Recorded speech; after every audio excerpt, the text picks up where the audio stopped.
my great pleasure to join this celebration of the 55 years anniversary of the Engineers Association of Peru. And please allow me on behalf of the World Federation of Engineering Organizations, WFEO, to congratulate you heartfully for your success in the past 58 years, and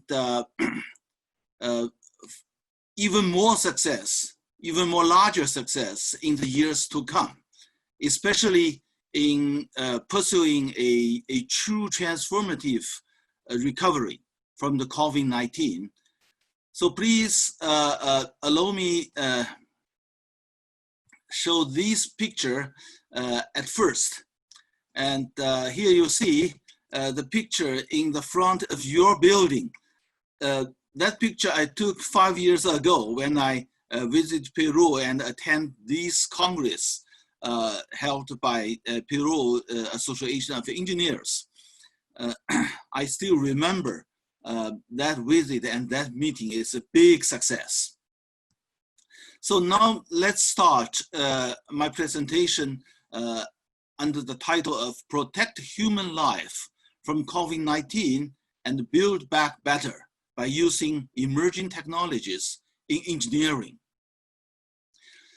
You know, the inaugural celebration of the World Engineering Day was planned for the 4th of March, early this year in the UNESCO headquarters. But because of the coronavirus, we have postponed and canceled this big celebration. However, the engineers are standing in the front line of fighting against the virus. On that very day of the first World Engineering Day, the World Federation of Engineering Organization has declared its statement on the COVID-19 situation. And we use the title Engineering Stepping to the Challenge of Coronavirus and Other Threats. So in this statement, we're highlighting the necessity and importance of international collaboration in confronting the virus. We have established a special portal on our website. We called it COVID-19 Information Portal. Here you see the website, the page of the main page of the WFEO website. And if you click here, you get into the portal. This is a special portal we established to help engineers worldwide to fight with the COVID-19. And in this portal, you have, you see here 5 tabs. And the first tab is the COVID-19, the engineers in the medium.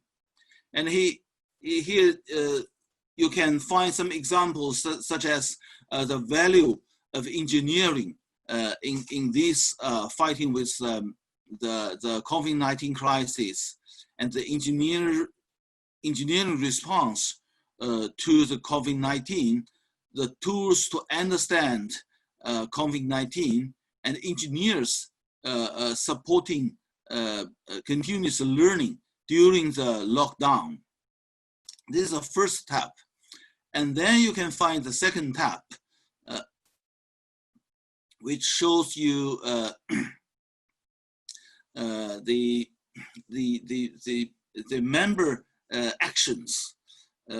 You see WFU members are actively standing in the front line to fight with this virus. And let's keep the third one. The fourth one highlights the contribution to the medical resolutions. And the last one is a knowledge hub. in this tab, you can find different resources linked to important international organizations such as OECD, the UK Department of Health, the World Organization, the WHO, and so on and so forth, and even Johns Hopkins University to get necessary information about the COVID-19. Now let's go back to the third one. The third tab showcases how to use emerging technology such as big data and artificial intelligence to fight with COVID-19. And these emerging technologies has been widely used for prediction, for diagnosis, and so on and so forth. And here is a very good example that shows you the very first alarm was given by an AI startup company based in Canada on the day of 31st December 2019. And here you see this organization is called Blue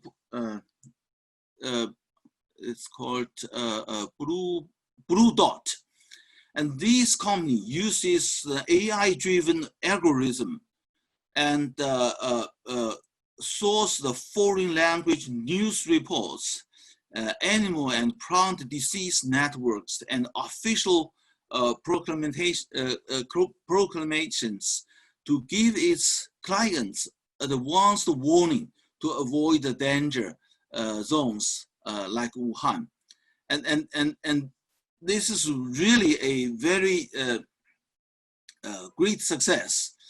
They have successfully predicted the outbreak of this new coronavirus in the very early time. That shows how strong the AI and big data can do. And here is another example. It's the monitoring the spread of the virus. And here you see the picture. This is a real picture on the street. And here is the monitored picture using the infrared waves. And you can find certain people with a high temperature, and to isolate these people afterwards. There's a real-time monitoring. And here is an example in diagnosis. And this is a long CT image. And by machine learning, the AI system can tell the doctor whether it is the abnormal symptom of the lung image, which is suspected to be a affected person by the COVID-19. And this was used in the early time to screen a large number of patients to quickly find out the most possible infected people. And here is another example used in Israel, and they use diagnostic robots to assess and monitoring the virus. Now, the AI and big data is also widely used in the drug development to help doctors, scientists to quickly find the possible effective drug against COVID-19.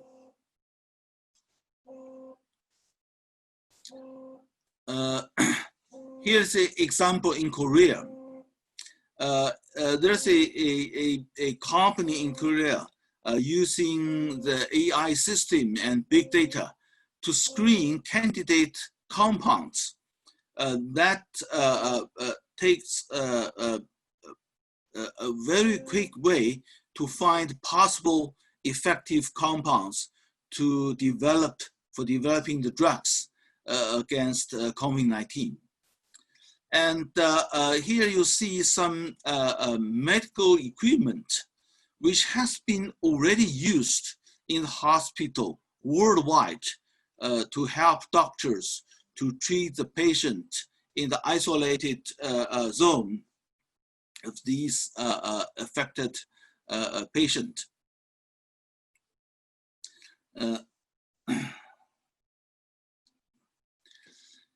And here,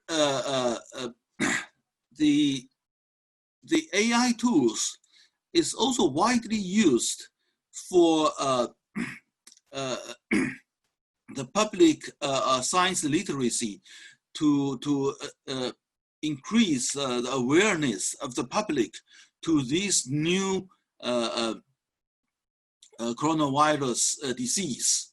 And here you see a IBM app on the handset, and which assists the citizen automatically to answer the frequently asked questions.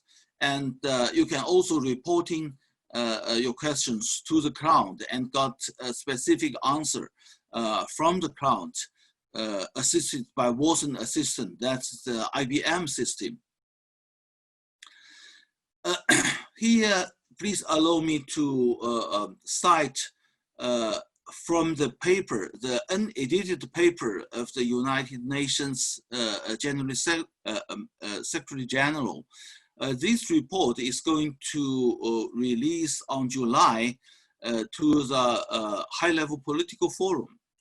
In this draft report, the Secretary General said, while this crisis is improving progress towards the Sustainable Development Goals, it also makes the achievement all the more urgent and necessary. Moving forward, it is essential that recent gains are protected as much as possible, and a truly transformative recovery from COVID-19 is pursued. One that reduces risks to future crises and bring much closer the inclusive and sustainable development required to meet the goals of the 2030 Agenda and the Paris Agreement to climate change. It will require a surge in international cooperation and multilateralism. So actually, the World Federation of Engineering Organizations, WFEO, has just released a position paper last Friday. That is a World Environmental Day, and to call international collaboration to meet the challenge of climate change and to build back better with the joint efforts of our engineers worldwide. And here, I would like to show you a new model for integrated implementation of the Sustainable Development Goals. This model is proposed by the Global Sustainable Development Report released last year during the Sustainable Development Summit in United Nations last September. And this report has a theme, the title of "The Future is Now, Science for Achieving Sustainable Development." And in this report, it gives a model with 4 levers, which the first lever is here, governance. And the second lever for sustainable development is economy and finance. The third one is individual and collective action. The fourth one is science and technology.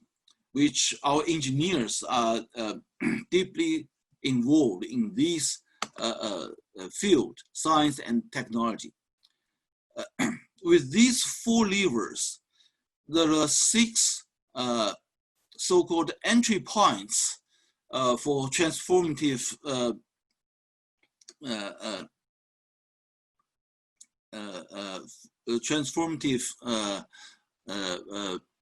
action is proposed.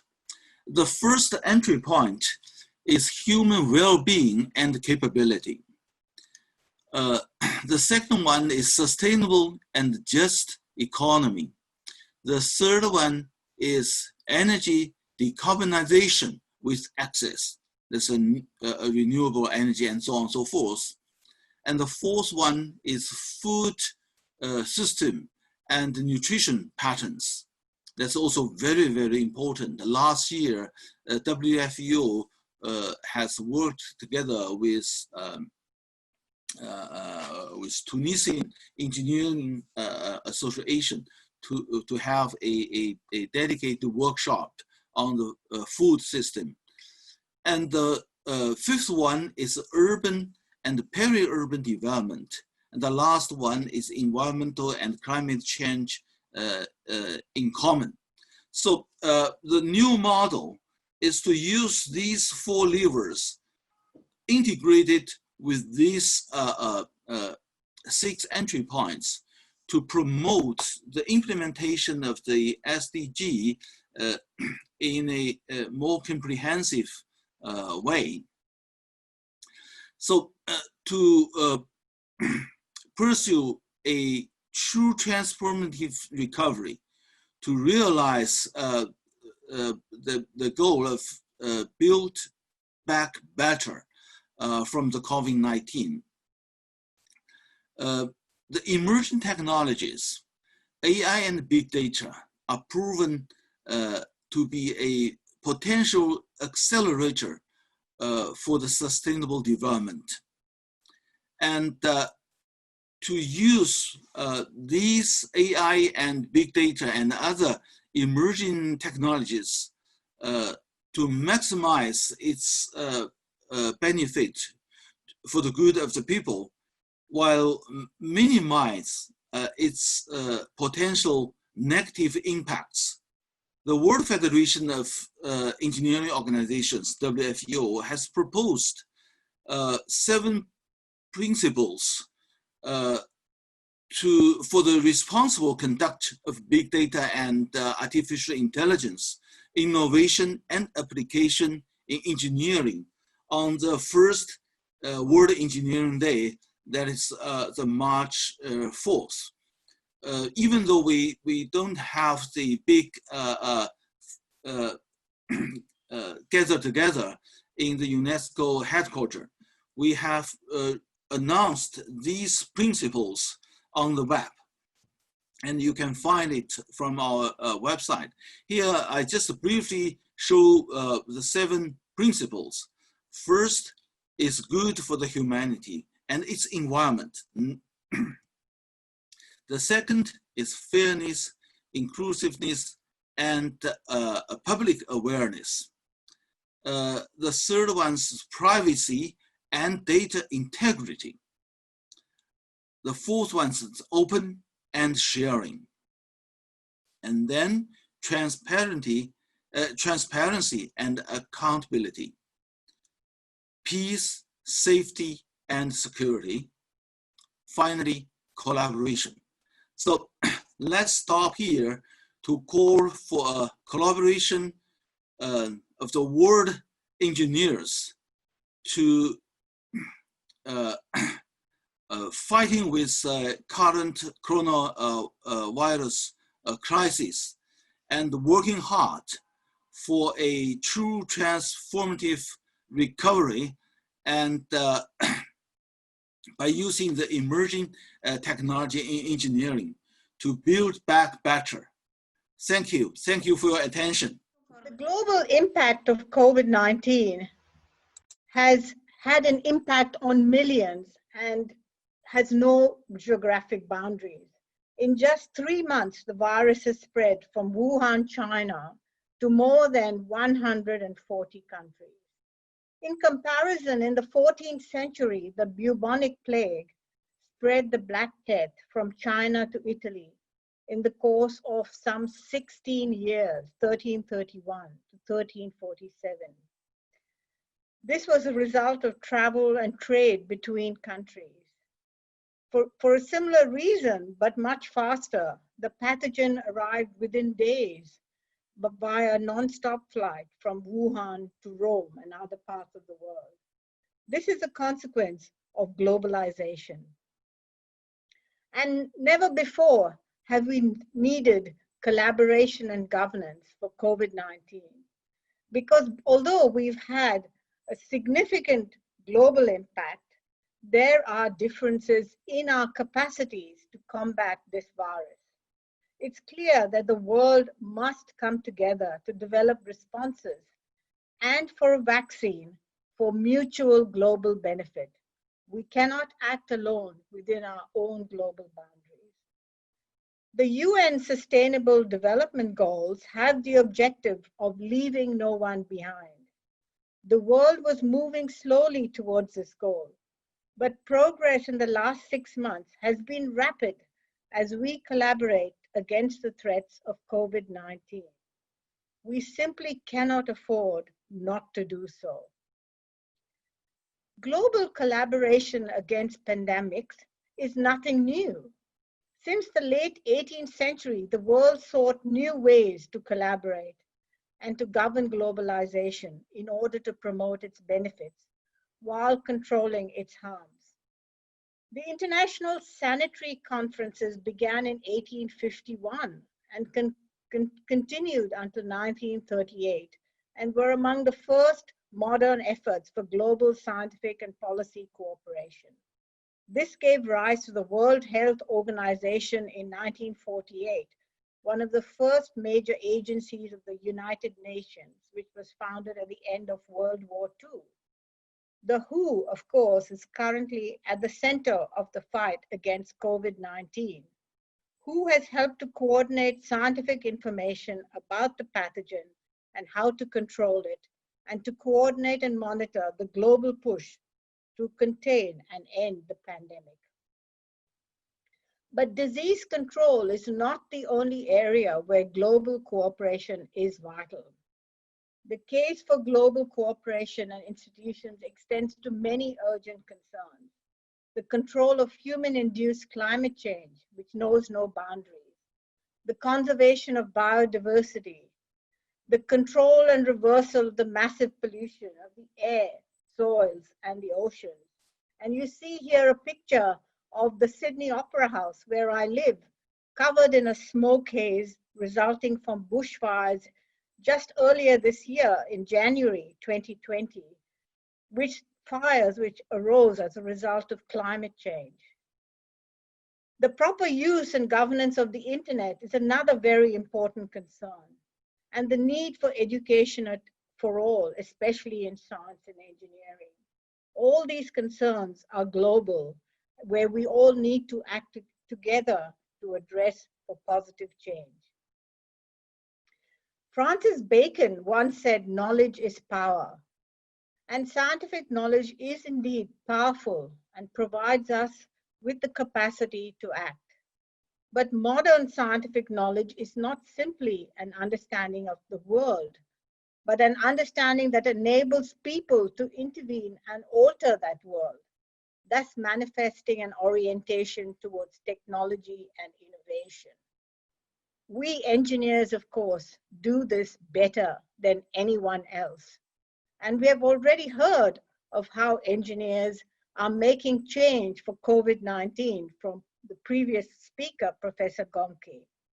But we need to use this knowledge, this capability to develop collaborative solutions. We need to work in partnership, Goal 17 of the Sustainable Development Goals, and build strong institutions, Goal 16. We need to share our knowledge, and most importantly, to build capacity and support countries which have less capacity to solve our global problems together. So global collaboration also needs good governance in order for the benefits to be realized. And there are some key principles for global governance. So in the following slides, I will give some examples of what we mean by good governance and case studies from current work being undertaken in Australia and internationally. And I've also highlighted some important engineering advances in each. So the key elements for good governance in science and engineering are for partners to set and agree their priorities, agree who's going to pay the funding arrangements, agree on who will own the intellectual property, ownership of the knowledge that's created, ensure that the results of research and innovation are put into practice, into products that we can use, and most importantly, build capacity for the results of the research and innovation. Here is an example of setting priorities, which may be done by responding to demand from users, institutional priorities as they decide to collaborate, or thematic priorities. Here you see an example of a sewage treatment plant where the government priority on public health to track the spread of COVID-19 in cities has resulted in collaboration between the University of Queensland and the CSIRO, an Australian public research organization, to track the virus in raw sewage. This will enable geospatial mapping, an engineering innovation for tracking the virus in highly populated areas. And this technology is also being researched in other countries around the world. Another priority is, again, geospatial mapping in real time. And here you see a map developed by Esri to assist the government in Australia to track the spread of the virus, to assist in policy making about travel and lockdowns. And another priority is to assist our hospitals and medical workers in the rapid development of personal protective equipment like 3D printed face shields. In Australia, 3D printing has been used to design a face shield very quickly in Melbourne in collaboration by the Royal Melbourne Hospital, the Melbourne School of Design, and the Melbourne School of Engineering. You see here an image of the 3D printed parts, and that design was made public so that as many institutions in Australia and around the world could print these face shields quickly and cheaply. An international collaboration has also been developed with, for example, the Austin Hospital in the USA to produce a positive air pressure respirator or paper for, again, as protective equipment for medical staff. The important question is who is going to pay? Funding is very important in collaboration. Funding might come from government, from volunteers in kind, from major world bodies such as the World Bank. For example, the Coalition for Epidemic Preparedness and Innovations is a global group that aims to speed up the development of vaccines and cut short the pandemic. It is funding research, and artificial intelligence, as we have already heard, is being used for rapid identification of suitable vaccines. Governments around the world are funding research into vaccines, and some 100 vaccines are currently being tested. University funding, of course, can be targeted for specialized research. For example, nanosensors, a new kind of technology, is being used in New South Wales, in Sydney, to develop rapid detection of the virus without amplification. This technology uses sensors to detect the virus rapidly, like a lateral flow device, while giving direct evidence of it.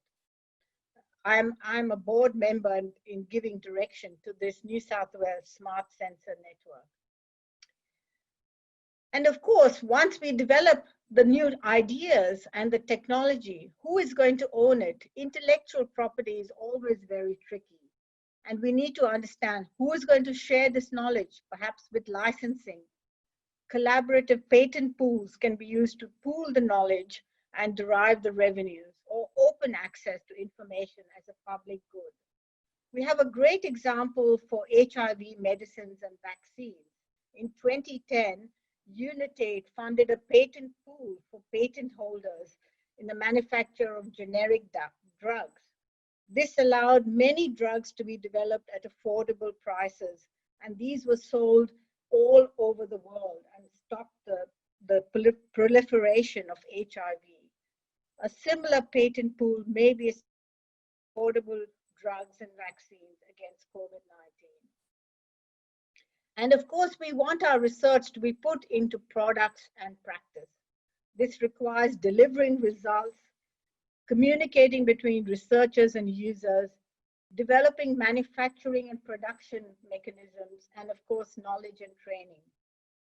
For example, vaccines are being tested here in Geelong in Victoria in Australia, using molecules provided from the University of Oxford in the UK and Inovio Pharmaceuticals in the US.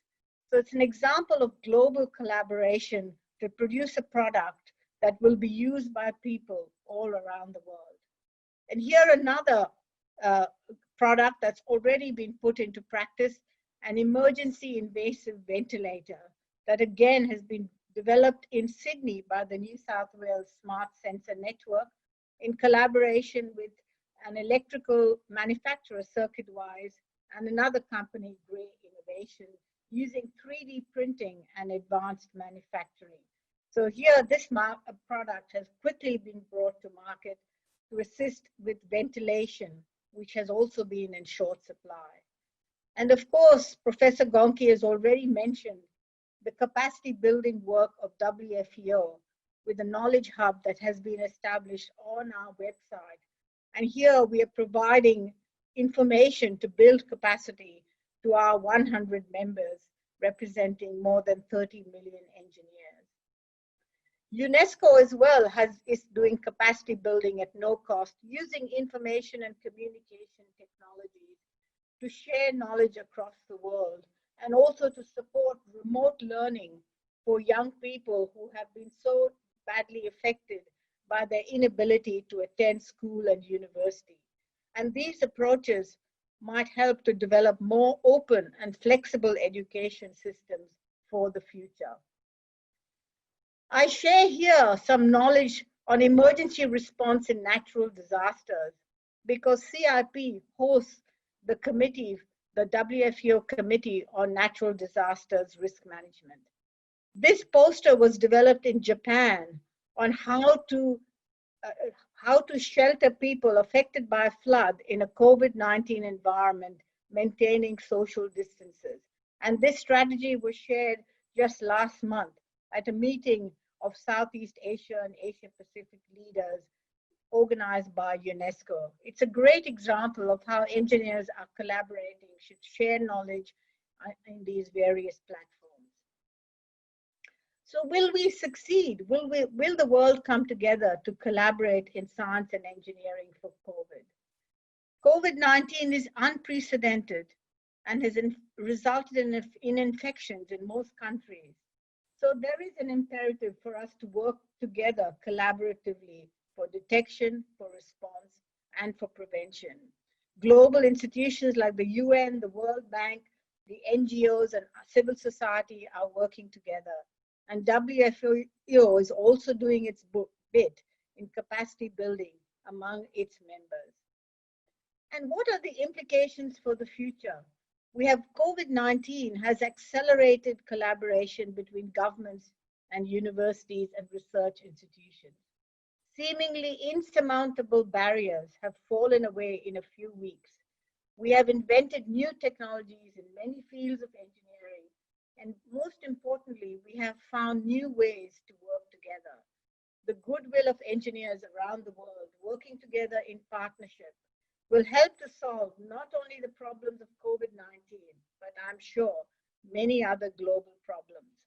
This is essential for engineers to facilitate the advancement of the UN Sustainable Development Goals, leaving no one behind. The lessons learned from global collaboration and governance will be important for the UN Sustainable Development Goals. especially in engineering and advanced technologies. Let's work together to leave no one behind. Thank you. You have heard very good presentations from Dr. Gonke and Dr. Kanga, and I'm going to ask some basic questions in my presentation. And my presentation focuses on how does the society develop resilience to such unforeseen events. Because unless we look at the new ways to develop resilience, society will be devastated economically. So I go back to my basic question that we need to sustain the society for such an event, which is a black swan event, which I will talk about in a minute. We must develop resilience in a different way. And that's the focus on my presentation. So before we focus on what will change beyond post-COVID-19, let's first look at the nature of the COVID-19. If you can go to the next slide. Okay, so let's look at the nature of COVID-19. Before we ask the basic question, post-COVID-19, what will change? What was the nature of COVID-19? Well, as I said, it was a black swan event, which means previously unknown virus medically.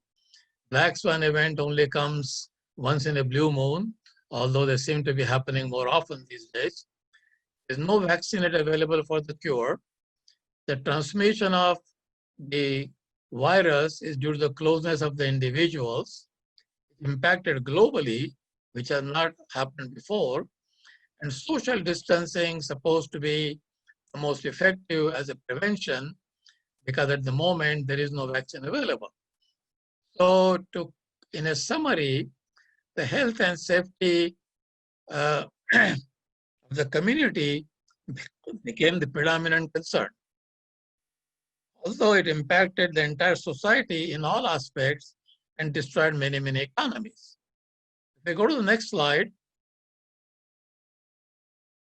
So let's look at what did COVID-19 change, first of all. Well, let's look at some of the realities here. Countries lacked resiliency to deal with such an event.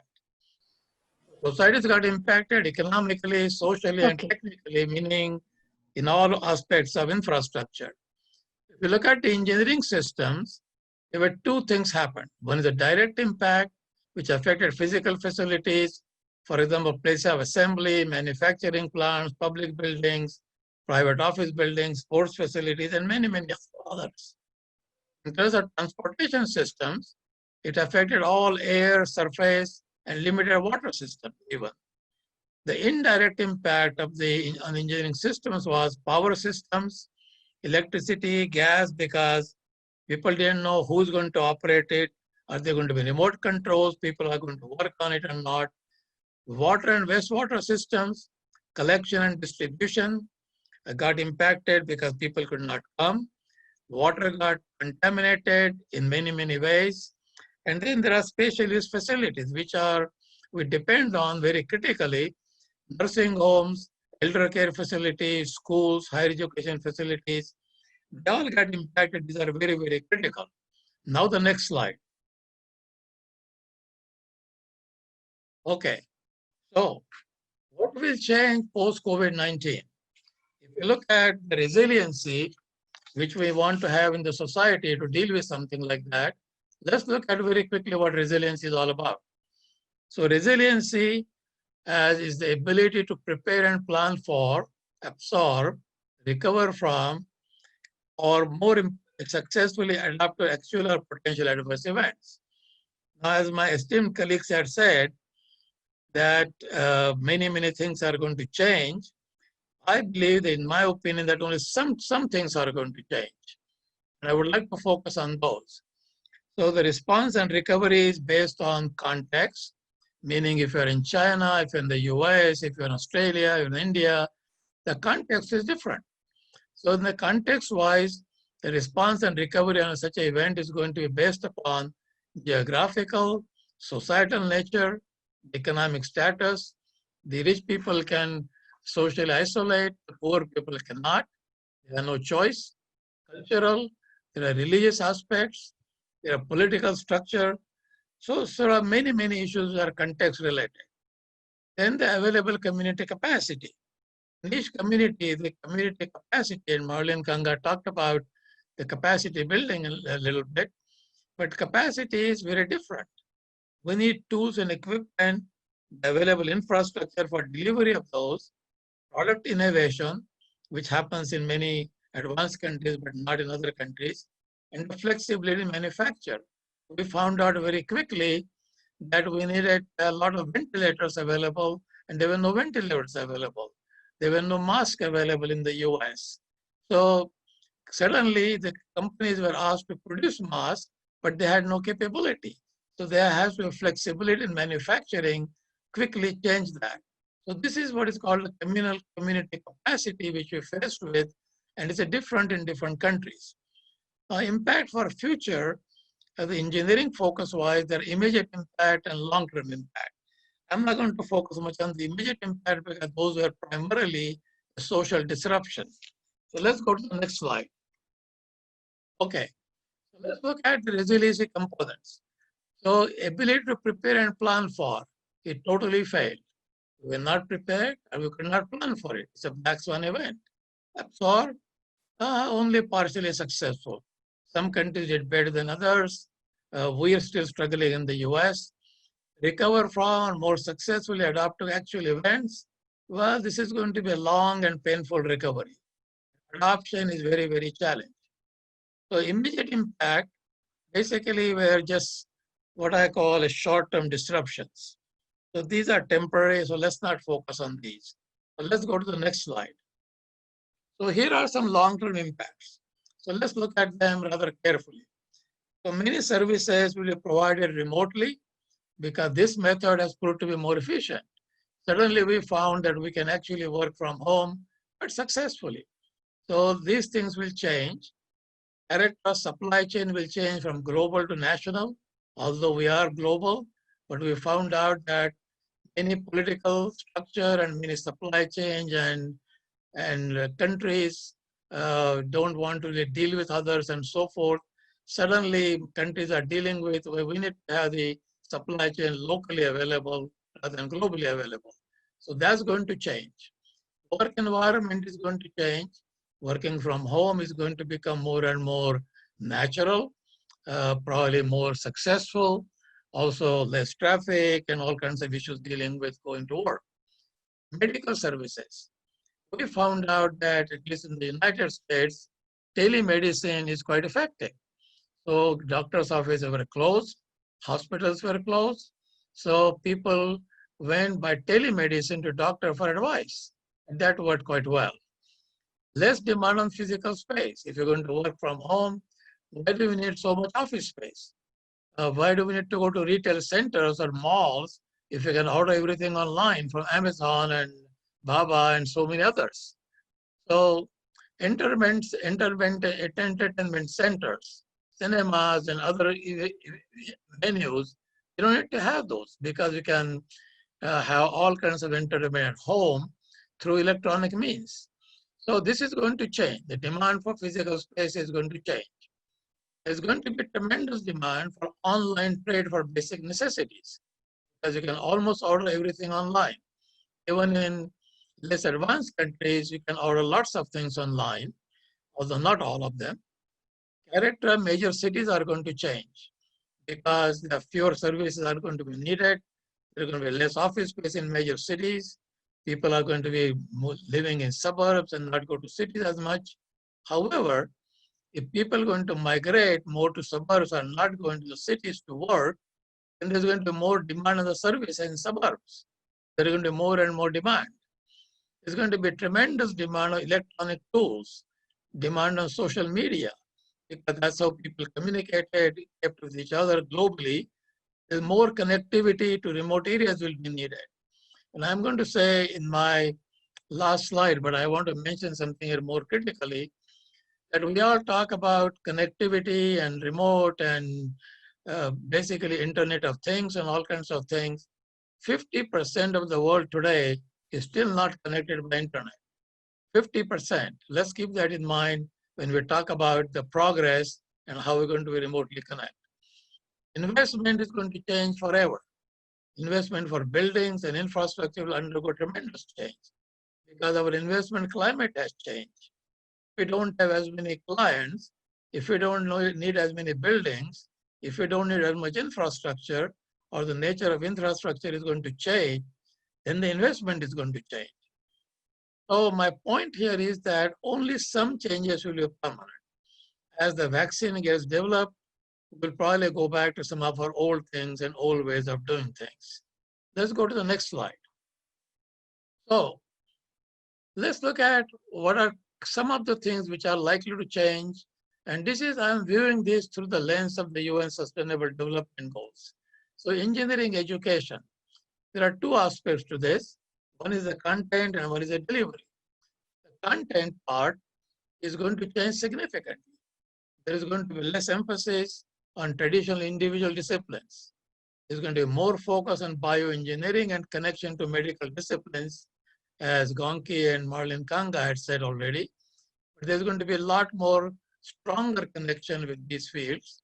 There's going to be more focus on robotics, artificial intelligence, machine learning. There are going to be changes in information technology discipline. There is a lot of information technology available, but how do we utilize it in different ways, like telemedicine? How do we utilize in construction sites and so forth? Transdisciplinary approach, societal problem focus. This is something which is going to be more and more focused in the content of engineering education. We need to have a societal problem and we need to all work together on it as a multidisciplinary, transdisciplinary approach. There's going to be inclusion of pure and social sciences in the curriculum. At least if we see happening in the US in some ways, but as the university structures are very rigid, this is going to take a long time for it to happen, but it needs to happen. Preparing students culturally to work in global environment. Well, we talked before that we are going to be more and more nationally oriented, but people are still going to work in a global environment. And we need to prepare them culturally, which is going to change. From delivery standpoint of engineering education, there is going to be more focus on distance learning rather than the physical space in universities and schools. There's going to be remote teaching, so less classroom attendance. And there's going to be a global student body. So more online courses. I mean, there are online courses right now, but there's going to be more and more of that, and globally, students will be participating more. Next slide, please. There are two other issues which I like to talk about: construction. There is going to be less direct physical contact. How do we do that? We don't know. More remote control tools and equipment. I mean, I was in Japan 3-4 years ago, and I saw how remotely you can control several hundred feet, or at least a couple of miles, it seemed to me, constructing a dam by remote control equipment. So there's going to happen more and more. There are going to be new sensors for inspection and quality control, larger use of prefabricated products from control environment so that you don't have to work as much on the construction site. And there are going to be use of new composite materials, which are going to be long lasting and basically what I would call germ-free in a way. But a lot of new developments are happening with composite materials. Professional practice-wise, there's going to be a convergence approach to problem resolution. When I say convergence, I mean this is transdisciplinary or different disciplines and sciences, including social sciences. They need to come together to solve a problem. Now, we have never dealt with this in a professional practice as engineers, but we need to approach it on that basis to have problem resolution. Our advice to clients, particularly public agencies, is going to be quite different because they will have to deal with this kind of unusual events in a different way. So we need to really carefully think about, it's not just going to be engineering advice, it's going to be a lot more comprehensive advice on how to deal with a problem. Remote work environment we talked about already. Electronic transmission of documents between agents. We do that even now to some degree. There's going to be a lot more electronic transmission of drawings and specifications and things like that, even to the job site. Changes to specification in many, many ways. The way we write specifications today are going to be changed significantly because the ways of constructing, the ways of operating are going to be quite different. And then there's a development of new technologies and better connection to academia and research institutions. Both Gonki and Marlene have covered this, but this connection is going to get stronger and stronger. So we come back to how to develop resilience in societies for such events, which nobody had faced before, and we don't know how to deal with it. So let's go back to the couple of last slides here. Next slide, please. If I look at UN Sustainable Development Goal number 11, which is kind of over encompassing for all the different goals, what it tells you is sustainable cities and communities. It says make cities and human settlements inclusive, safe, resilient, and sustainable by resource utilization, considering long-term costs and creating a circular economy. So that's an overall goal. But the underlying scenario here is that if we're going to have communities sustainable and resilient, which is a part of being sustainable, such events, we need to look at sustainability in a totally different way. So let's go to, rather than looking at the prerequisites, which is kind of in a detail here, which I don't really want to go into the details here, except to kind of say two things here. One is a future city is going to be shared vision by all. And there has to be a trust between different stakeholders. The trust is an issue in a situation like this, in a coronavirus. Trust is lacking because we don't want to go to near each other. We want to have social distancing. Who do we trust? Who's carrying the disease? We don't know. So we need to be sensitive to different cultures. We need to practice socioeconomic realities, what they are in a particular context. And then economically, we need to have financial and non-financial resources to deal with such an event. We need to have resilient and sustainable practices and promotion of public-private partnerships, which Marlene Kanga talked about quite a bit in various sectors. So if we go back again to the final slide, impact for the future, next slide, please. Post-COVID, what will change?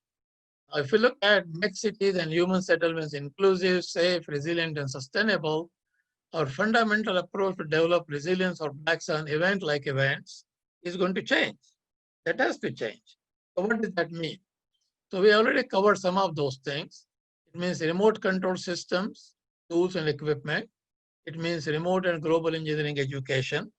It means more use of artificial intelligence, robotics, and machine learning. It means big data analysis, transdisciplinary methods, convergence approach to solve large societal problems. So a word of caution, as I said before, that only 50% of global population can access internet resources. So when we develop solutions to resilience, let's keep this in mind. Resilience is global. If we cannot do everything remotely, we need to have we need to have dual approach. Somewhere people where we can remotely access, we need to do that. Where we cannot remotely access, we need other solutions or still develop resilience to something like a black swan event. I'm not quite confident as to how much will change, but some things will change. And some of the areas that are likely to change, which I presented here, but I'm not, in my mind, quite sure what is going to change permanently. But I hope I presented some scenarios here that some things are going to change, and we are all in this together. And thank you very much again for listening. I'm sorry we had a problem with the presentation. I really apologize that. And thank you for inviting me again. Thank you very much. Sí, buenas noches. Primero que nada quería agradecer la presentación de nuestros tres expositores previos por las extraordinarias presentaciones que he hecho. Acabo de cambiar de inglés a español. Preferí escucharlas directamente en inglés y sentir el sabor de escucharlas directamente, recordándome las veces que hemos podido estar juntos en tantas oportunidades antes. Y creo que entre los tres conjuntamente han hecho una extraordinaria presentación que cubre todos los aspectos o la gran mayoría de aspectos trascendentales en lo que representa la COVID-19 para la humanidad. Nosotros como Colegio de Ingenieros, cuando nos vimos frente al problema, la primera actitud nuestra fue tratar de dimensionar el problema. Entonces, una primera pregunta elemental era, ¿de qué se trata todo esto? Y al final vimos que era una lucha en la naturaleza entre un ente, formalmente para los biólogos, sin vida, y una especie animal inteligente, la única inteligente que hay en el planeta, que somos nosotros. Donde además, curiosamente, no era el interés del virus, de este ente, destruirnos, porque si nos destruye, se destruye también él. Entonces, si hubiera podido pensar o hubiera podido tener conciencia, lo que habría buscado es una convivencia con la especie humana. Y esa convivencia con la especie humana significaba difundirse totalmente en ellos. Y que en ese proceso iban a morir los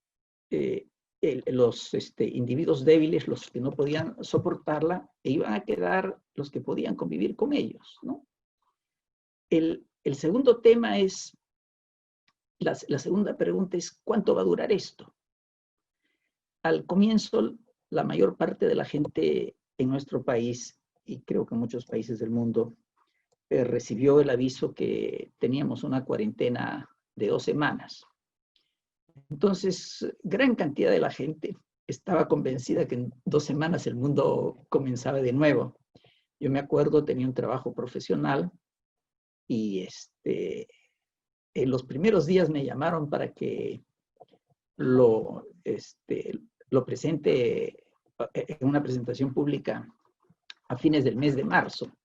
Y mi comentario fue que yo dudaba que al fines del mes de marzo alguien pudiera interesarse en lo que teníamos que decir o en otra cosa que no sea la COVID-19, y el tiempo nos dio la razón. Entonces nos preguntamos, ¿qué tiene que pasar para que se vuelva una normalidad? Entonces, que el ser humano haya encontrado las armas. Entonces, la primera arma era la vacuna, pero no solamente encontrar la vacuna, sino que esa vacuna puede llegar a la mayor parte de la humanidad. Y la segunda es que la capacidad del sector salud, la capacidad de los hospitales, pudiera volver a ser la suficiente para atender normalmente, no solamente a la COVID-19, sino a todas las enfermedades que en muchos lugares del mundo han sido descuidadas para poder atender a la COVID-19. Y eso me llevó a pensar que estábamos ante un problema de difícilmente menos de 2 años, quizás de más de 2 años. El tercer tema era, ¿cuál era la dimensión del impacto? Entonces, preferí entenderlo a través de una analogía. Nosotros en el año 2017 tuvimos un año muy especial con el fenómeno del niño, la niña o el niño costero, una variante que se denominó así de lo que ocurre antes 50 años. Y de hecho, cuando ocurren precipitaciones de agua torrenciales que superan largamente las condiciones corrientes, la capacidad instalada no alcanza. Y eso es en cualquier actividad, porque una actividad puede tener un sobredimensionamiento de 10 o de 20% que puede ser asumido fácilmente por los costos corrientes, pero no puede tener una sobrecapacidad de 200%, es decir, 200% encima de lo que necesita. Y cuando se iba a presentar una circunstancia así, sea que un sistema esté muy bien preparado, excelentemente preparado, o sea, como el caso peruano, que creo yo que estaba apenas preparado, casi en el balance y a veces un poco por debajo del balance, obviamente nos iba a sobrepasar. Entonces, si nos sobrepasaba, los daños iban a ser terribles. En nuestro país, el enfoque político, que fue bueno, creo, fue primero está la salud y después la economía. Y creo que fue un excelente enfoque. Claro, pero eso solamente para el primer tiempo, porque después de un cierto tiempo, la economía iba a apretar tanto que finalmente iba a quedar la economía encima de la salud, en una lucha de largo plazo, que es finalmente lo que ha sucedido en una parte o en otra parte del mundo. Entonces, la primera actitud de nosotros fue dimensionar el problema, tener una idea de la magnitud, de los alcances, para ver también qué cosas hacíamos con los recursos. El siguiente tema es cuál iba a ser nuestra actitud ante esta situación. El Colegio de Ingenieros tiene algunos recursos, algunos pequeños recursos para ayuda a sus asociados. Entonces, el tema básico fue, aquí no hay democracia, aquí lo que hay es solidaridad. Es decir, no es igual para todos, sino concentrar en los que necesitan y que los que se pueden defender solos se defiendan solos, entonces para que los recursos puedan cubrir a una mayor cantidad de personas. Y la pregunta siguiente era, ¿cuál es el mundo después de la COVID-19? Sentíamos que iban a haber varios cambios que iban a ser permanentes. Entonces, en nosotros, en la adaptación que tuvimos que hacer ya como colegio de ingenieros dentro de nuestros propios protocolos, nuestras propias formas de actuar, preferimos hacerlos ya como cambios permanentes. Los hemos incorporado incluso a nuestros estatutos para cubrir detalles hasta tales como la validez legal de las actuaciones que podamos tener, las formas en que se aprueban, etc. Descubrimos varias cosas interesantes. Como ingenieros había muchas cosas que no ignorábamos y sabía que eran posibles. Pero otra cosa es vivirlas y otra cosa es practicarlas. Entonces, las reuniones como estas se hicieron reuniones corrientes. Nosotros teníamos generalmente 2 reuniones por año donde participaban directivos de las distintas regiones que tiene el país. Nosotros estamos en 28 sedes a lo largo del país, entonces eran reuniones con 100 personas, reuniones difíciles porque habría que hacer coincidir los horarios de 100 personas porque tenían que viajar. En algunos casos los viajes tomaban 2 días para llegar al sitio donde se iba, otros 2 días para regresar. Aquí descubrimos que con toda facilidad lo podíamos hacer a través de este medio y llegamos a tener una sesión justamente para modificar los estatutos en la que participaron 100 personas y donde pudimos analizar punto por punto los temas para al final llegar a un acuerdo que es nuestro acuerdo de base como institución de ingenieros sobre la cual íbamos a operar y que son los principios que hemos tratado en todo este tiempo. La lucha, esto ha sido una lucha, es una lucha y va a ser siendo una lucha. La lucha también ha servido para mostrar las debilidades que tenemos y la vulnerabilidad que tenemos y la necesidad de cambios para poder justamente confrontar y evitar tener esas debilidades. Tampoco podíamos dejar de pensar que en el origen, de alguna forma, hay un vínculo entre lo que está sucediendo y el tamaño de la huella que el ser humano está dejando en la naturaleza. O sea, la presencia del ser humano en la naturaleza ha sido muy grande y entendemos que la vida es un balance entre varias especies. Y en ese balance la población humana ha crecido enormemente y otras poblaciones se han ido deteniendo. Ese es un tema que tenemos que mirarlo con bastante cuidado. Ya la UFEO y nosotros como Colegio de Ingenieros nos adherimos inmediatamente, justo después, a las pocas semanas después de la reunión de Melbourne, cuando se declaró ya la emergencia climática, ¿no? Un cariz de emergencia a las acciones que había que tomar contra el cambio climático. Y ya anteriormente, en la gestión de Marlene, se habían tomado las medidas para que la actitud de los ingenieros en el mundo en general se plegase a las metas de conservación del planeta, lo cual también nosotros como institución respaldábamos totalmente. Entonces, no es menos cierto que es una lucha que va a tener costo, que tiene un costo social, que tiene un costo económico, y que ese costo estamos obligados a pagarlos de todas maneras. Pero también entendemos que es una lucha que va a traer muchos conocimientos, muchos cambios, muchas oportunidades, muchos beneficios. Y nuestro trabajo, nuestra tarea, nuestra actitud como ingenieros es que el mundo que emerja de este cambio, que no va a ser el mundo que conocimos antes de él, sea un mundo mucho mejor. Y por eso escuchar a los tres distinguidos conferencistas que me precedieron en el uso de la palabra ha sido para ese propósito muy importante, muy relevante. Nosotros, al interior del país, desde un inicio pensamos que se nos iba a necesitar.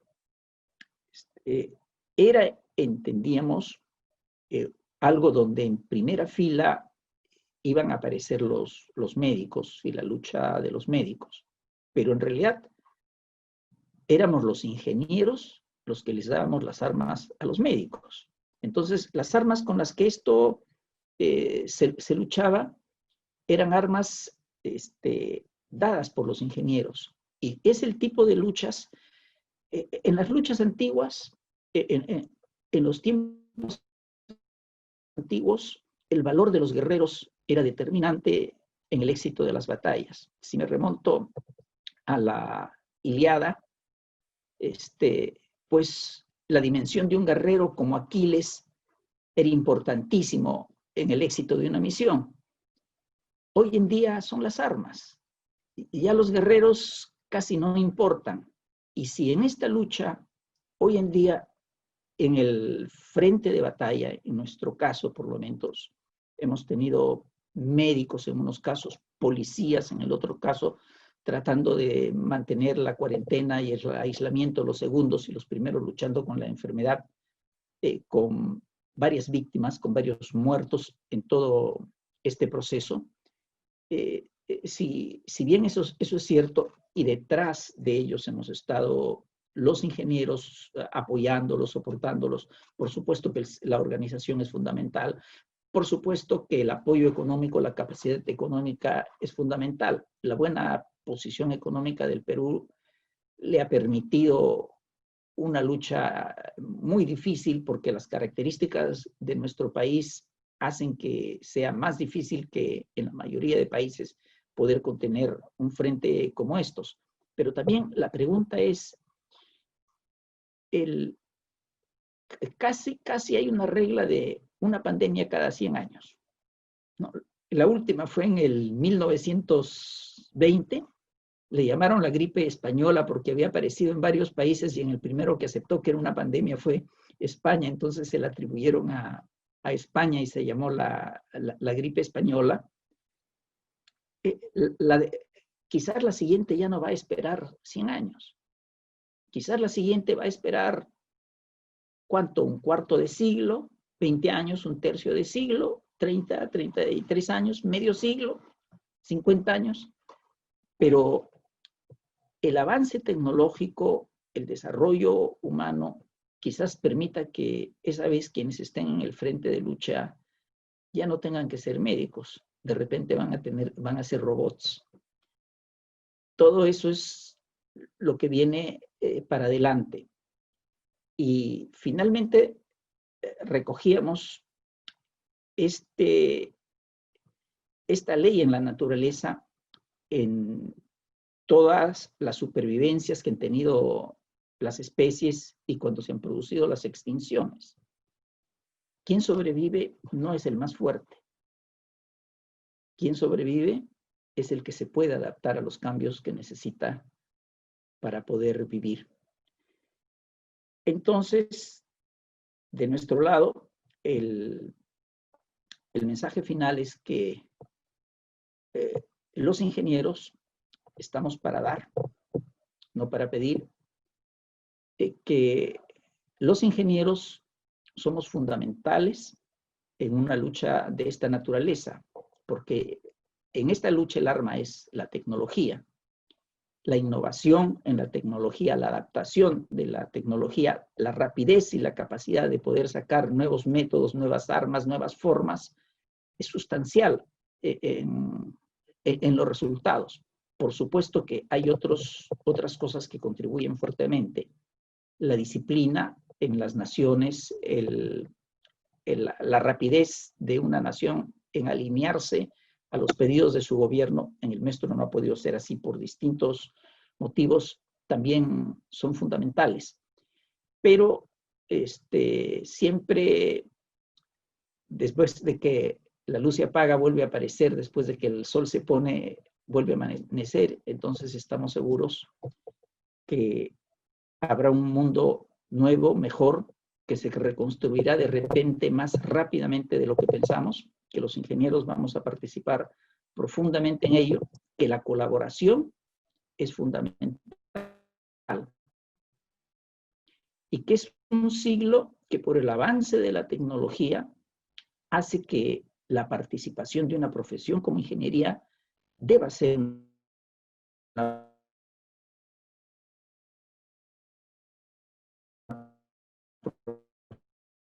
profesión líder en el mundo, que sean para bien de la humanidad. Entonces, preparémonos a continuar la lucha, pero estamos seguros que finalmente vamos a vencer y que vamos a poder construir un mundo mejor. Muchísimas gracias. Muchas gracias al ingeniero Herrera por su importante intervención. Antes de proceder a las preguntas y a las respuestas, es importante notar que hemos tenido por la vía del Zoom cerca de 730 participantes y por la vía del Facebook más de 950. Entonces esto ha suscitado bastante interés. Y también antes de pasar a las preguntas y las respuestas, a título personal, quería nada más hacer una observación que todos los expositores nos han indicado que estamos frente a desafíos globales. Tanto el cambio climático como el COVID-19 son amenazas para toda la humanidad. Y entonces requieren soluciones colectivas de toda la humanidad. Y el rol de los ingenieros, cuyas decisiones se sustentan en la ciencia y en la ética, pueden trascender las consideraciones políticas o ideológicas que a veces impiden la colaboración. Y creo que más que nunca esta es una profesión que debe de ser puesta en el máximo valor porque va a permitir una convergencia de criterios para hallar soluciones colectivas para problemas colectivos. Entonces, ahora vamos a pasar a oír algunas de las preguntas que están dirigidas a los distintos expositores. Voy a ir nombrándolas y según aquí a cuál expositor van dirigidas. Entonces, acá para el profesor Gonke, quiero empezar con: ¿se adaptaron las empresas a una nueva normalidad con las especificaciones de bioseguridad o hay que seguir las pautas del gobierno? Esa es una primera pregunta. Tal vez le voy a dar una segunda pregunta. Vienen más, pero tal vez dosificándolas para que pueda responder adecuadamente. ¿cuál es la diferencia respecto a la mitigación para combatir el COVID-19 en la construcción civil en China y en Perú? Bueno, eso creo que sería una respuesta que tendría que... Sí. ¿Cuál es la diferencia respecto a la mitigación para combatir el COVID-19 en la construcción civil en China y en el Perú? Creo que esa tendría que ser una pregunta respondida por dos expositores, pero que previamente también tendrían que contrastar cuáles han sido las políticas en cada país. O tal vez sea bueno que responda a grandes rasgos cuáles son los criterios de mitigación en la construcción en China. Lo pueda responder el doctor Gonke, y el ingeniero Herrera pueda responder acerca de la mitigación para combatir el COVID-19 en la construcción en el Perú. Esas serían las dos preguntas iniciales para dejarle al profesor Gong.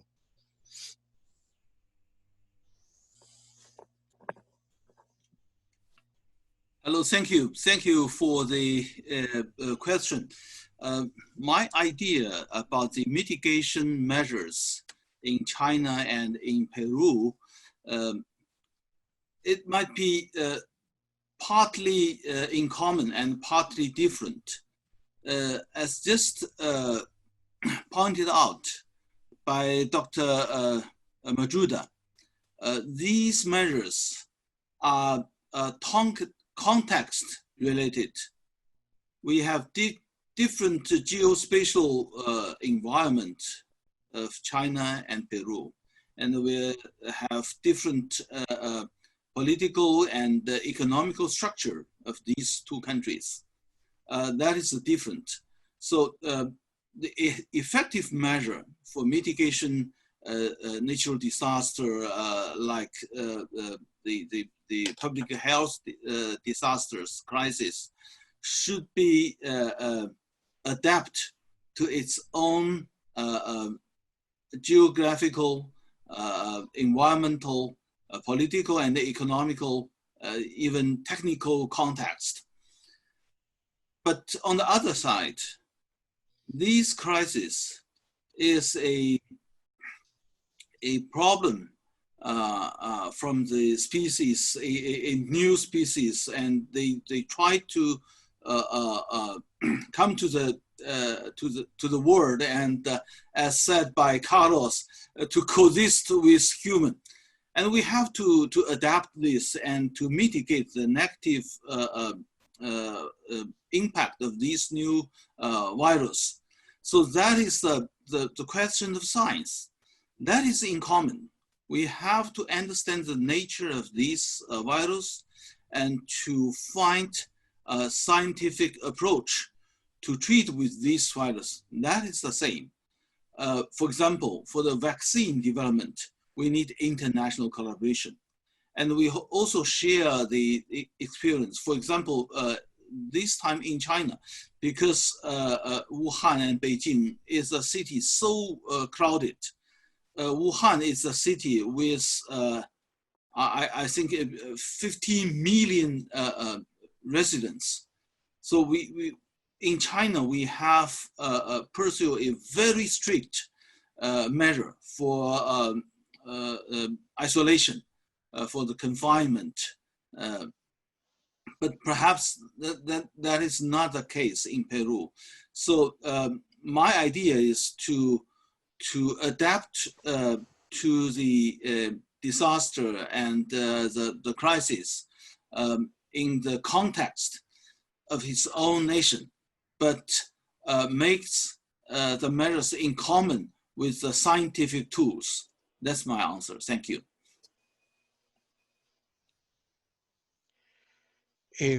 Ingeniero Herrera, ¿quiere añadir algo al respecto?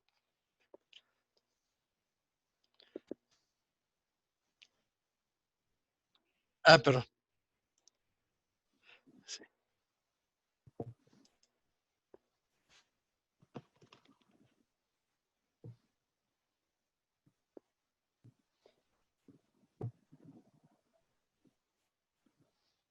Hola.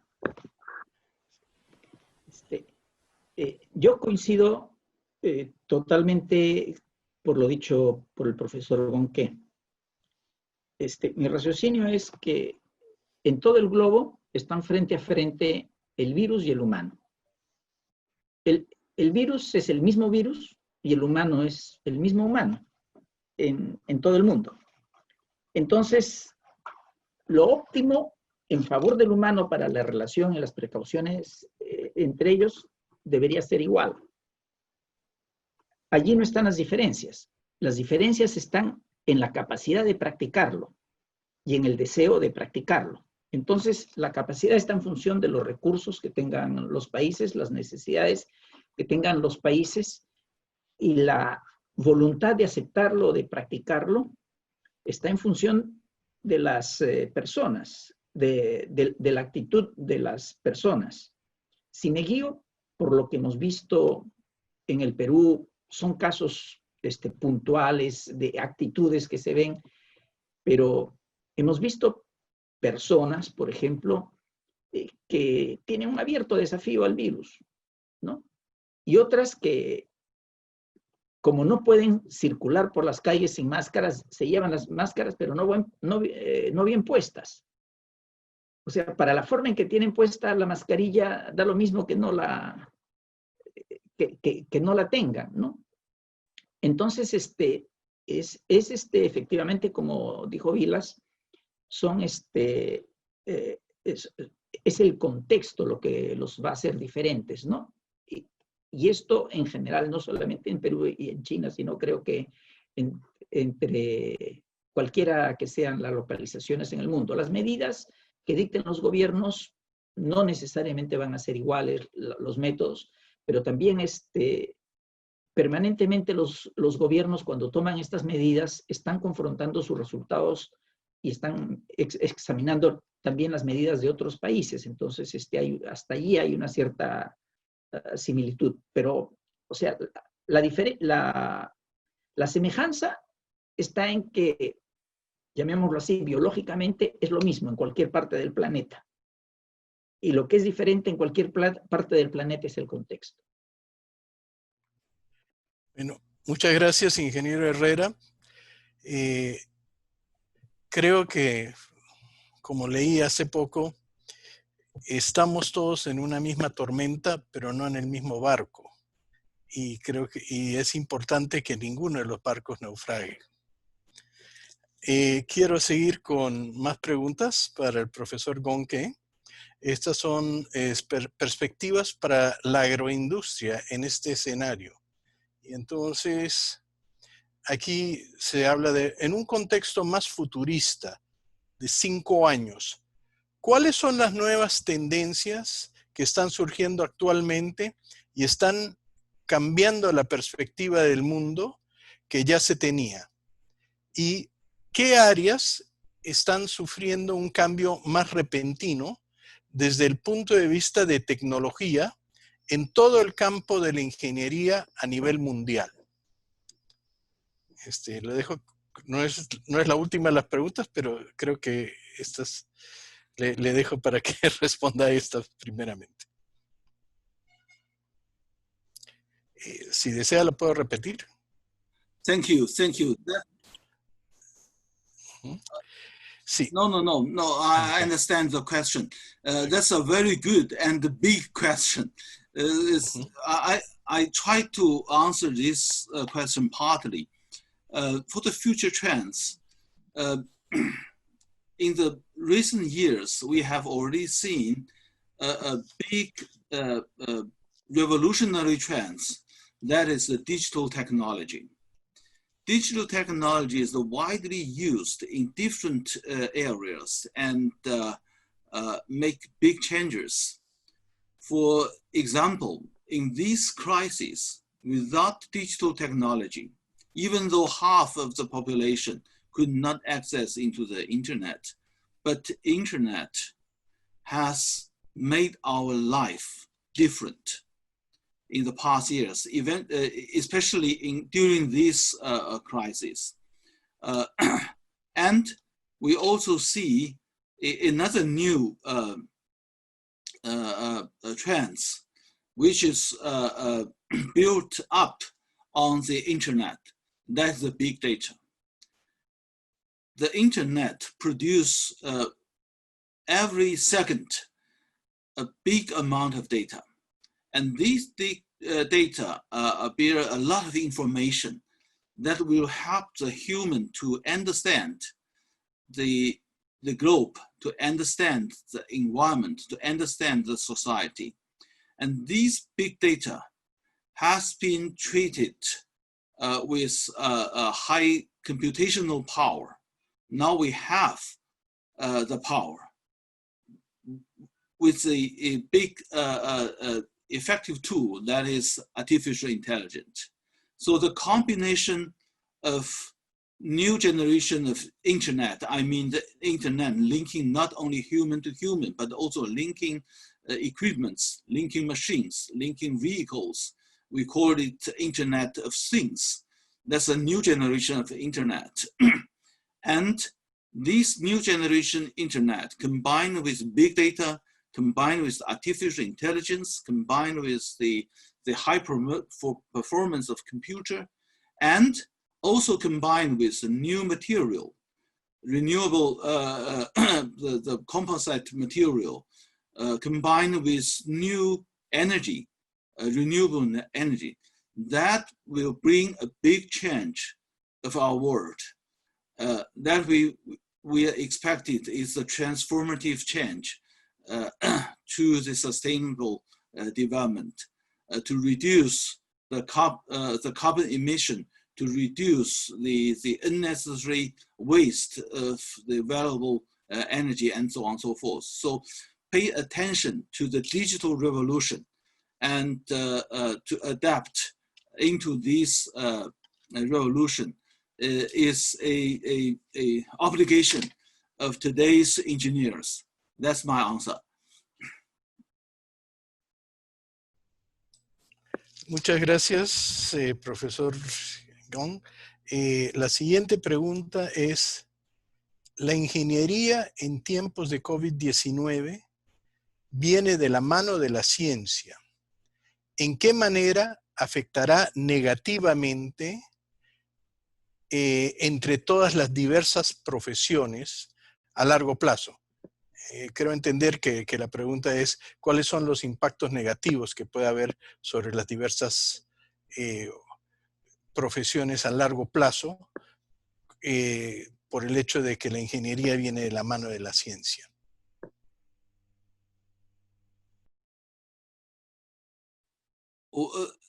I don't think I can answer this question properly. But we see the COVID-19 does demonstrate a big challenge to today's science and today's engineering capacity to be resilient to this so-called black swan event, as mentioned by Dr. Majuda. So far, we have not developed effective vaccine to protect human life from this new virus. And that tells us today's science and today's technology and engineering capacity we have is not good enough to meet the challenge of natural disaster, public health crisis, and in general, sustainable development. And I could not say specifically the COVID-19 gives some negative impact to certain engineering subject. But I think COVID-19 wake us up to work together, to break through the barriers between nations, the barriers between industrial sectors, the barriers between academic disciplines, So that is really the barriers which prevent us to be more stronger to treat with these problems. So I don't see any area specifically negative impacted by the COVID-19, but I do perceive the warning from the COVID-19 for the multidisciplinary collaboration, for the multilateralism, the international collaboration, and the closer science policy interface. So the government should listen more from the scientific, technological, engineering society. So that's my perception from the COVID-19.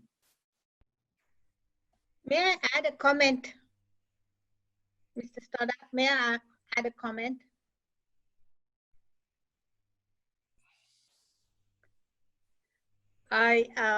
Thank you. I wanted to add to this question of the relationship between science and engineering. It's a very important question, and it's a question that's often asked. I wanted to clarify that science gives us a better understanding of nature and our world. And it is like the seed which plants a tree. And engineering is the tree that bears the fruit of this science. So we take this understanding of the world, the scientific discoveries, and we translate these into practical solutions that the world can use. So science and engineering go hand in hand, and never more so than at COVID-19, where the scientists are working on the understanding of the vaccine, for example. But the manufacture of that vaccine and the distribution of that vaccine will be done by engineers. So we engineers have a very important role. And as to the future and how it will evolve, I think the use of digital technologies in engineering will become very important. It'll become more important for engineers to be able to use artificial intelligence, machine learning, and information and communication technologies within their own disciplines. For example, in agricultural engineering, you would need to use sensor technologies and data, for example, measuring and monitoring moisture levels in the soil, to use automated robotic systems for watering your crops. This is technology that is being used in Australia, and even farmers are becoming experts in robotics and artificial intelligence. So this is something that all engineers will need to embrace, and the boundaries between disciplines will slowly disappear and be replaced by these new technologies that we will have to take up. Thank you. Gracias. Aprovechamos entonces también una pregunta dirigida a la doctora Kanga. El Perú y el mundo entero afrontan una grave crisis por la pandemia COVID-19. En la industria alimentaria, ¿cómo podemos afrontar esta crisis para que los productos sean procesados de manera adecuada y que las personas no tengan temor a consumirlas?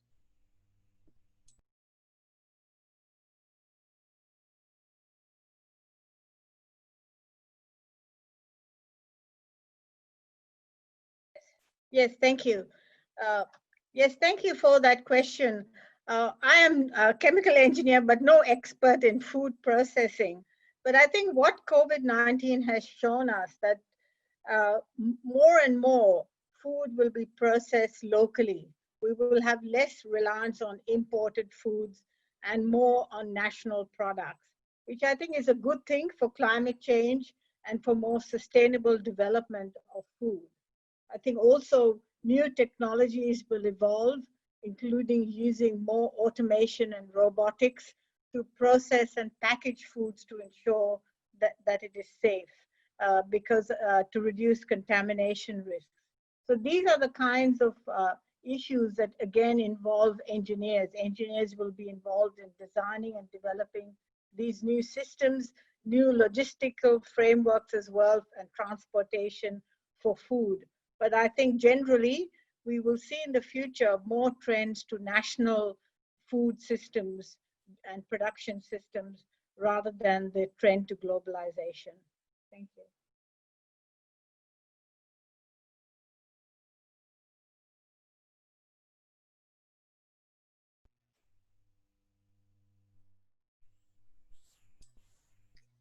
Muchas gracias. Ahora una pregunta para el doctor Vilas Mujumdar.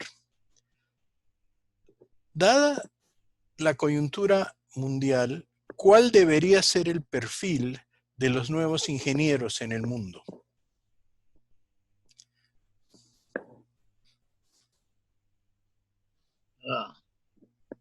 So this is it's a very important question. As I said in my presentation, the traditional disciplines of engineering are slowly going away, and for good. But that doesn't mean that we are emphasizing less on the traditional disciplines. What it means is that we need to incorporate other disciplines in the overall engineer. So what does that mean? So let's just go back for a second to the food question which you said, which is not really related. But there is a worldwide movement now to go away from the meat food to the meatless food, because there's a less contamination problem from the animal protein to the human. But be that as it may, what it means for engineers. So we need to understand in a comprehensive way, if we're going to solve a problem which we don't know anything about, which comes suddenly to us, which we never faced before, we need to work together with not only different forms of engineers, different types of engineers, but we need to work not only with scientists, but also with social scientists. And why social scientists? Because many, of course, everything has been used by the humans. So we need to be very cognizant of the cultural aspects, the socio-economic aspects, the religious aspects, what people adopt, what they don't adopt, how people are educated, not educated. So we as engineers, when we are put at the table to resolve a problem along with everybody, we need to understand where other people are coming from. So my classic example is when we say risk, a risk to an engineer means something different to a social scientist, means something different to an economist, something different to a pure scientist. But if we are together, when we say risk due to COVID-19, as long as we understand what everybody is talking about, that's where the new engineering is going to be all about. It's going to be very comprehensive, it's going to be very transformative, and it's going to have a convergence approach. That's what the new engineer is going to be, had to be, in my opinion. Gracias, doctor Mujumdar. Vamos ahora a plantearles algunas de las preguntas para el ingeniero Carlos Herrera. Entonces, y después habrá una última ronda de preguntas. Recordamos que hay mucho interés, pero el tiempo es implacable acá. Entonces, una pregunta para el ingeniero Herrera es, ¿cuál es el papel que juega la ingeniería en estos tiempos de pandemia? Y otra pregunta es, ¿cuál es el impacto para los ingenieros en el futuro laboral en el Perú? Lo dejo con esas dos preguntas.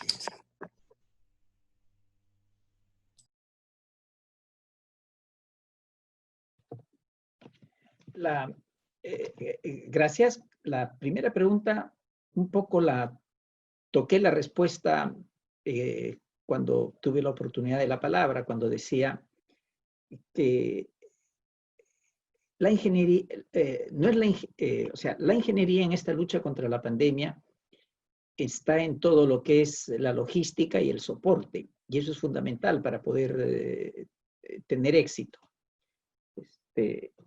le puedo decir, más fácil es, creo, poner un acto que dar un tema general. El Perú en estos momentos tuvo escasez de oxígeno, tuvo problemas de oxígeno y los precios del oxígeno se multiplicaron hasta unos niveles inimaginables. El Colegio de Ingenieros reunió un grupo de personas. El sábado pasado, es la primera vez que salí en 90 días casi de estar en casa encerrado, y tuvimos una reunión con el primer ministro y le ofrecimos una solución. Le ofrecimos ayudar al sector salud a resolver de la forma más rápida, más efectiva, más segura el tema de oxígeno. Entonces, ahí es cuando, a raíz de una conversación entre varios ingenieros, analizando lo que es un hospital, llegamos a la conclusión que un hospital es un complejo tecnológico de alto nivel de tecnología. Y entonces que la profesión más apropiada para eso es, para el manejo de eso, en lo que es el diseño, la construcción, la operación del conejo, es la de ingeniería. Y así en distintos aspectos. En lo que respecta al futuro, también de alguna manera toqué la respuesta, porque yo lo que veo es la necesidad de muchos cambios, todos ellos en base a tecnología, para moverse al nuevo mundo, a la nueva situación a la que vamos a ir. El doctor Muyundar hizo un excelente análisis de varios detalles de las cosas que van a cambiar. Así, un pequeño detalle es todos los que podemos trabajar vía teletrabajo. Hemos hecho algún espacio en nuestra casa para que sea un nuevo puesto de trabajo. Y eso ya significa cambios en las viviendas a futuro, en la distancia, ya no tiene uno que estar metido en el centro de la ciudad, etcétera, etcétera.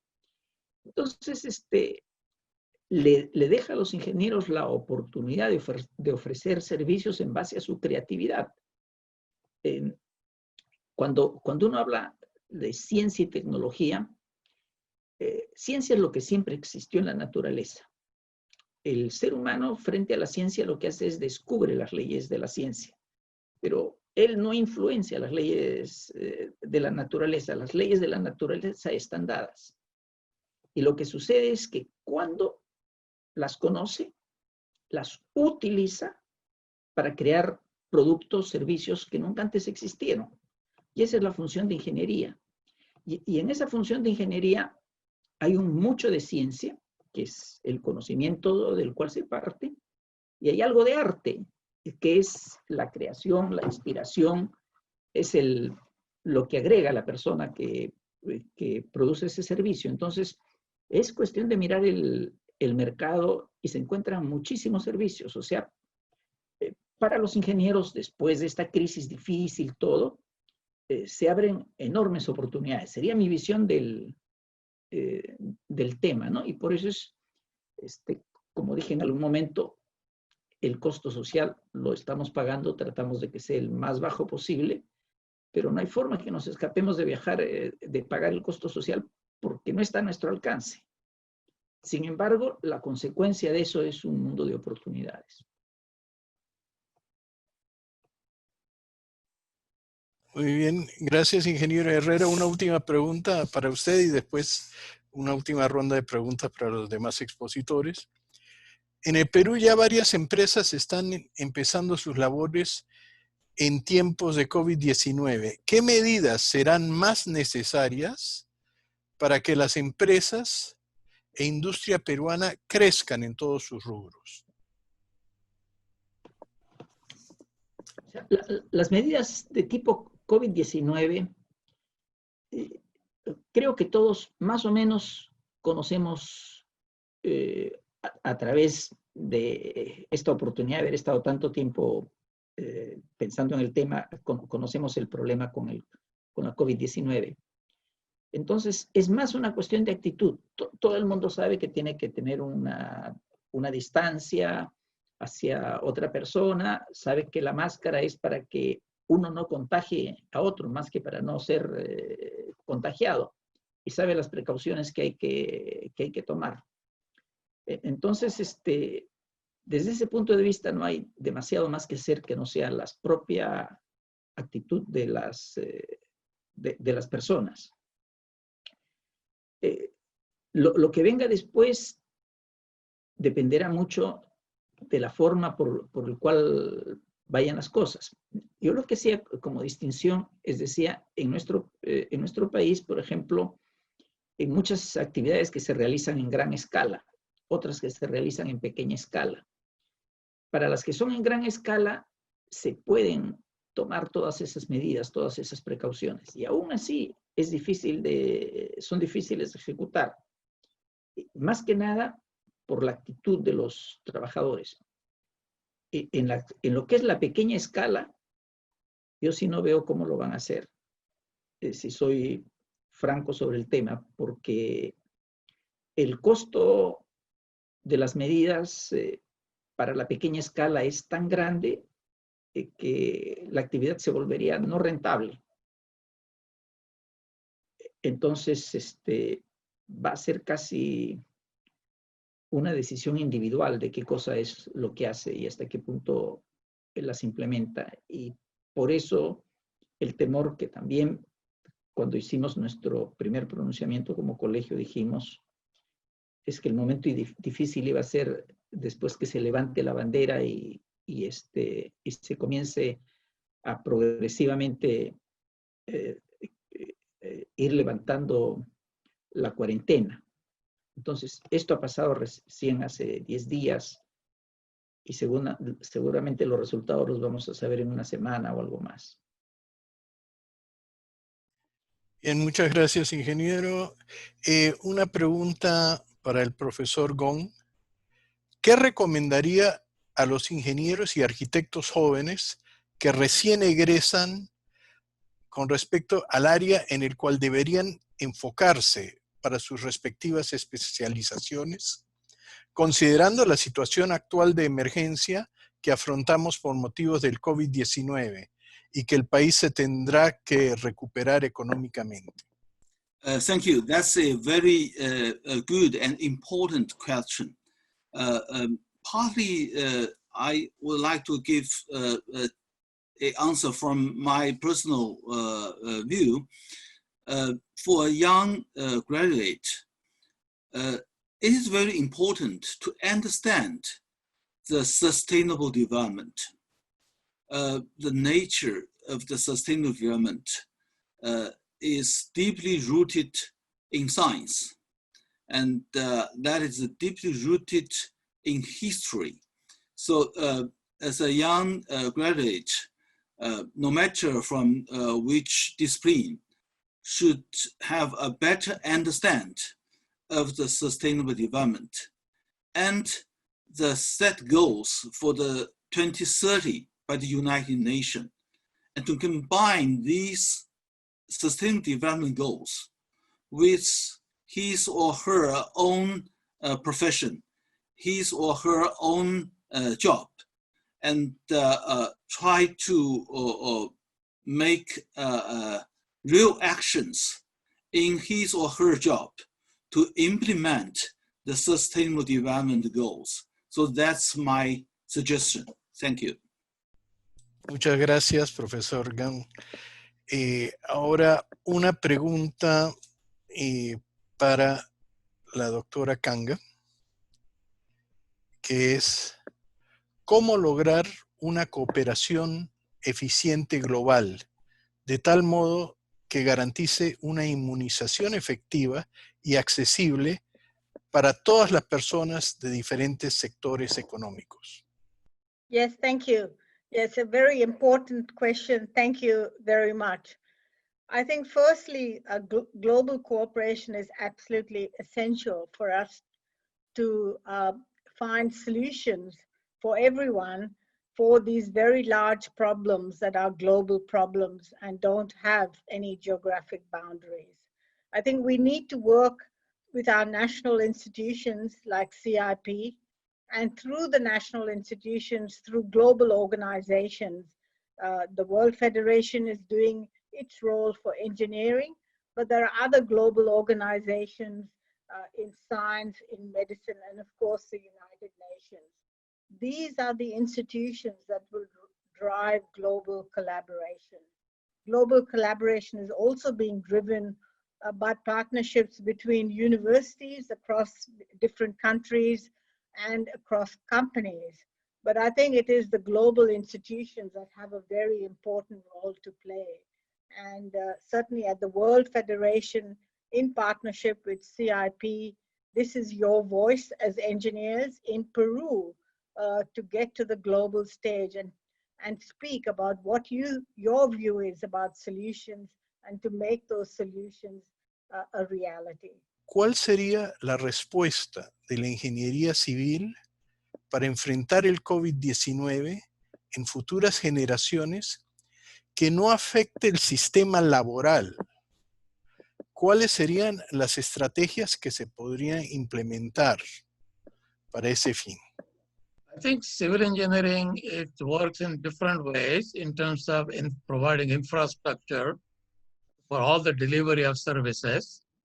So that is going to change in an event like COVID-19, because the deliveries which are required, the infrastructure, the type of infrastructure that is required is going to be quite different, which is a typical civil engineering course does not teach us.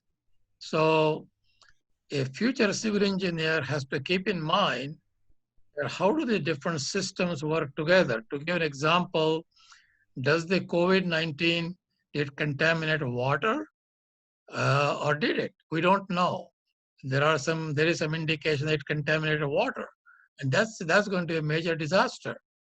So things like that, which we don't really learn in a typical civil engineering scenario, we need to be aware of that this is the unintended impact which could happen to the utilities, it could happen to the way we travel on the surface transportation. There are going to be more robotics, there's going to be more non-contact information. There is going to be so much information, as Gonke had said, which is generated, and we need to big data. But all of those things, which are all civil engineering related questions, surface transportation, air transportation, public transportation, how we design spaces, how we design office buildings, in the air conditioning, heating, ventilation system, is it going to transmit that? Is it a transmitter? So all of those issues are going to be very, very important. So the civil engineering is going to change in terms of how do we respond, because we need to really think again in a very comprehensive way. I think I would leave it at that, because there are many, many other aspects of the civil engineering can be impacted and can respond.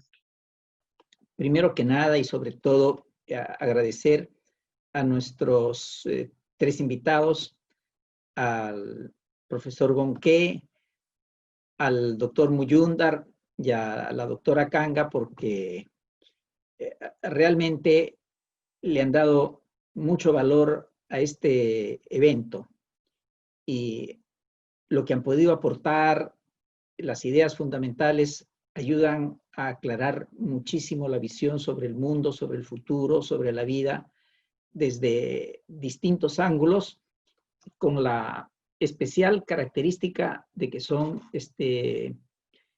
complementarios y todos en la misma dirección. Entonces, creo que dentro de los temas especiales, todos hemos coincidido que va a haber un mundo diferente. Todos hemos coincidido en la necesidad del conocimiento global, de la cooperación internacional, de la cooperación, entre expertos, porque esa es una de las formas de lograr el desarrollo. Creo que todos también hemos coincidido en la necesidad de los temas ambientales y en la sostenibilidad del desarrollo. Y quería también agradecer a aquellos que nos han seguido a través de estos medios, pero muy en especial al primer vicepresidente del Congreso, porque gracias a él, este evento ha sido transmitido también a través de la red del Congreso de la República, que además entiendo que se repite en otras ocasiones, llega a todo el país, se transmite también por televisión. Pero para mí el objetivo principal de tener una transmisión a través del Congreso de la República es que temas como los que se han conversado hoy en día han podido, en un lenguaje sencillo, en un lenguaje que está al alcance de todos, que permite a todos comprenderlo. Siempre he dicho que quien conoce algo lo puede decir. Entonces, a través de ese lenguaje sencillo pero profundo al mismo tiempo en significado, en proyecciones, ojalá que muchos de los congresistas que nos puedan haber escuchado les haya servido a ellos esto también para nutrirse de ideas, porque finalmente los esfuerzos de las distintas profesiones, de los distintos actores de la sociedad para poderse materializar pasan por las decisiones de gobierno. Entonces, creo que ha sido también interesante y provechoso que hayan podido ser escuchados en ese nivel. ¿Qué es lo que desearía? Que en el futuro volvamos a tener algunas otras conversaciones o algunas otras reuniones como las que hemos tenido hoy en día. Para nosotros en Lima es todavía el lunes 8 de junio, Día del Colegio de Ingenieros. Con Vilas compartimos la fecha, aunque no la hora, pero entiendo que con Marlene y con Gonque, para ellos es el martes 9 de junio. Entonces, curiosamente, y por supuesto esto sin ningún valor científico, sino solo valor anecdótico, ellos han viajado un día al pasado para poder estar con nosotros en un 8 de junio. Nuevamente, un muy cordial, un cálido abrazo. Espero que volverán los tiempos, estoy seguro que volverán los tiempos en que podremos apretar las manos y darnos un abrazo. Y mientras tanto, les agradezco enormemente a nombre del Perú, a nombre del Colegio de Ingenieros, y también les transmito que el Colegio de Ingenieros siempre se seguirá apoyando a la UEFEO porque cree también en una ingeniería universal y que así como la ciencia éticamente es neutra, la aplicación de la ciencia que viene a ser la ingeniería no es neutra y entonces necesita normas que la regulen, que la orienten, que la guíen, en que todas las personas a su mejor comprensión y en los mismos niveles de cultura podamos dar propuestas a la humanidad. Muchísimas gracias, sobre todo deseando que volvamos a tener, y seguramente lo tendremos, una próxima ocasión. Muchas gracias y desde Lima, muy buenas noches con todos.